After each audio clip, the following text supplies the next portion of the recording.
দেশ গড়তে জুলাই পদযাত্রা এই স্লোগানকে সামনে রেখে কিশোরগঞ্জের ভৈরবে পথসভা করেছে নিউ চ্যাপ্টার পলিটিক্স এনসিপি।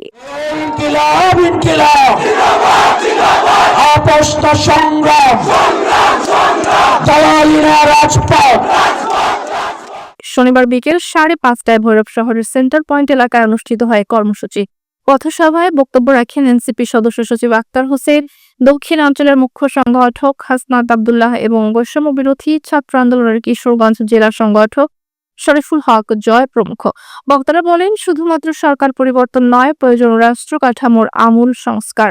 এজন্যই জুলাই আন্দোলনের পথ বেছে নেওয়া হয়েছে।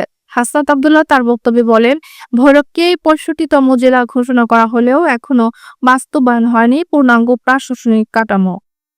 আপনাদের যে ইন্টারনাল যদি কোনো গ্রুপিং থাকে, এই গ্রুপিং এর বাইরে গিয়ে এনসিপি এই ব্যানারটাকে শক্তিশালী করার জন্য দলমত নির্বিশেষে কাজ করতে হবে।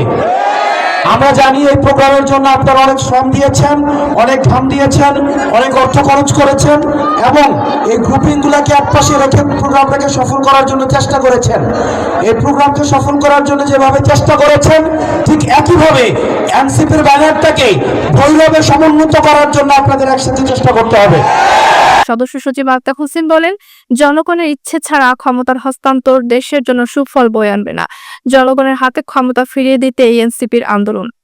এই বাংলাদেশকে যারা দীর্ঘ সময় ধরে শাসন করেছেন, শাসনের নামে শোষণ করেছেন, বাংলাদেশের রাস্তাঘাট ব্রিজ কালভার্ট করার নামে হাজার হাজার কোটি টাকা দুর্নীতি করেছেন, লাখ লাখ কোটি টাকা বিদেশে পাচার করেছেন।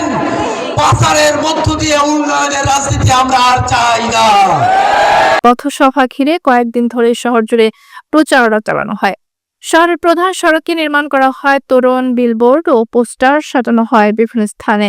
পথসভা শেষে সন্ধ্যা 6টায় কিশোরগঞ্জের উদ্দেশ্যে যাত্রা করেন এনসিপির কেন্দ্রীয় নেতারা।